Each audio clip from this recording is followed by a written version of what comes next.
اس کو نہ بدل سکتا تھا اور نہ میں تبدیل کر سکتا تھا۔ لشکر احوال کے حملہ کر کے اس کو نہ بدل دیتے، اور یہ حال ہو گیا تھا کہ دنیا کی خواہشیں تو زنجیریں ڈال کر کھینچتی تھیں کہ ٹھہرا رہے ٹھہرا رہے، اور ایمان کا منادی پکارتا تھا کہ چل دے، عمر بہت تھوڑی ہے، تھوڑی سی باقی رہ گئی ہے، اور تجھ کو سفر دراز درپیش ہے، اور جو کچھ تو اب علم اور عمل کر رہا ہے وہ محض دکھاوے کا اور خیالی ہے۔ پس اگر تو اس وقت تک قطع تعلق اور قطع نہ کرے ان اعمال کو تو پھر کس وقت کرے گا؟ یہ بات سن کر شوق وہ بھڑک اٹھتا تھا اور عزم مصمم اور ہوتا تھا کہ سب کچھ چھوڑ چھاڑ کر بھاگ جاؤں اور کہیں نکل جاؤں۔ پھر شیطان آڑے آ جاتا تھا اور کہتا تھا کہ یہ حالت عارضی ہے، کہیں نہ نکل جاؤ۔ پھر شیطان آڑے آ جاتا تھا کہ حالت عارضی پر خبردار، اگر تو نے اس کا کہا مانا تو یہ حالت سری الزوال ہے۔ اگر تو نے اس پر یقین رکھا، یقین کر لیا، اور اتنی بڑی جاہ و شان و زیبا کو جو ہر طرح کے تقدر اور تغض سے پاک ہے، اور اس حکومت کو جو ہر قسم کے جھگڑے اور بکھیڑوں سے صاف ہے، چھوڑ بیٹھا، اور شاید پھر تیرا دل کبھی بھی اس حالت کی طرف عود کرنے کے شائق نہ ہو، اور تجھ کو اس حالت پر پہنچنا میسر نہیں ہونے کا۔ نہ پس ماہ رجب 488 ہجری کے شروع سے قریب 6 ماہ تک شہوات دنیا اور شوق آخرت کی کشاکشی میں متردد رہا، اور ماہ حال میں میری حالت اختیار سے باہر نکل گئی اور بے اختیاری کی وجہ تک پہنچ گئی کہ ناگہاں اللہ تعالیٰ نے میری زبان بند کر دی، اور حتیٰ کہ میں تدریس کا کام بھی نہ کر سکا۔ میں نے اپنے دل میں چاہا کہ ایک روز صرف لوگوں کو تدریس کا کام لوگوں کی خوش کرنے کے لیے کروں گا، اور دوسرے دن لوگوں میں، لیکن میری زبان سے ایک کلمہ نہیں نکلتا تھا، اور بولنے کی مجھ میں کوئی ذرا سی بھی قوت نہیں تھی، اور زبان میں اس طرح کی بندش ہو گئی تھی کہ جیسے دل میں ایسا رنج و اندوہ پیدا ہو گیا تھا کہ اس کے سبب سے قوت ہاضمہ بھی جاتی رہی، اور کھانا پینا سب چھوٹ گیا، اور کوئی پینے کی چیز حلق سے نہیں اترتی تھی، اور ایک لقمہ تک ہضم نہیں کر سکتا تھا۔ آخر اس حالت میں تمام قواس میں اور جو بدن کے تھی ضعف طاری ہو گیا، جسم ضعیف ہو گیا، کمزور ہو گیا، اور یہاں تک کہ نوبت پہنچی کہ تمام اتباع علاج نے، ڈاکٹروں نے، طبیبوں نے مایوس ہو گئے اور کہا کہ کوئی حادثہ دل پر ہوا ہے اور قلب سے مزاج میں سرایت کر گیا ہے، اور اس کا علاج بجز اس کے کہ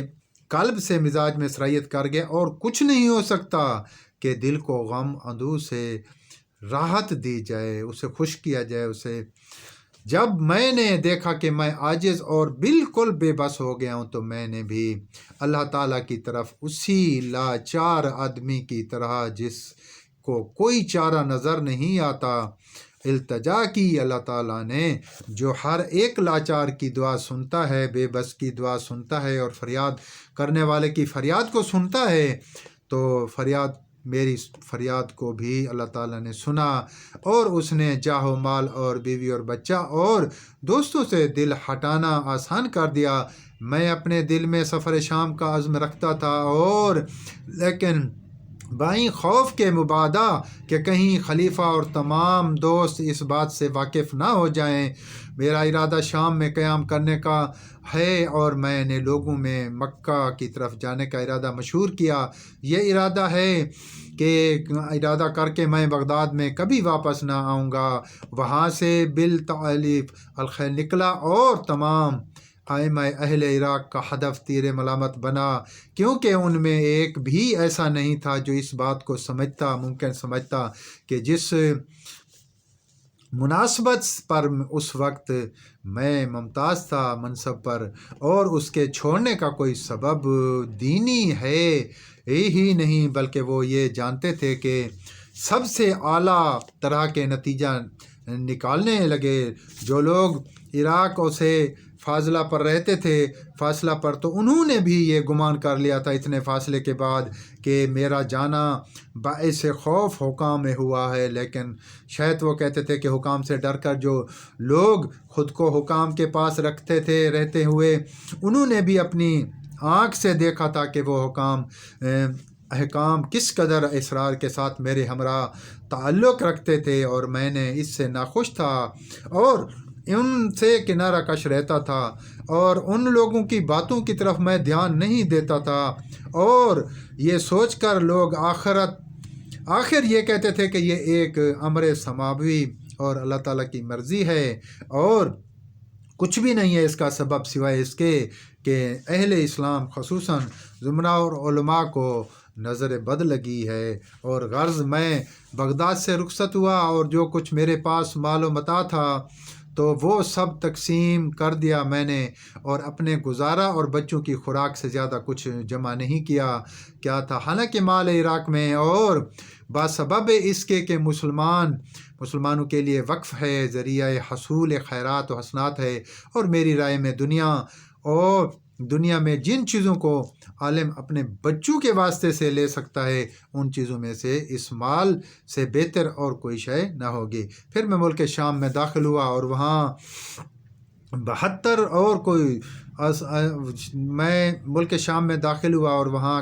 2 سال کے قیام کے بعد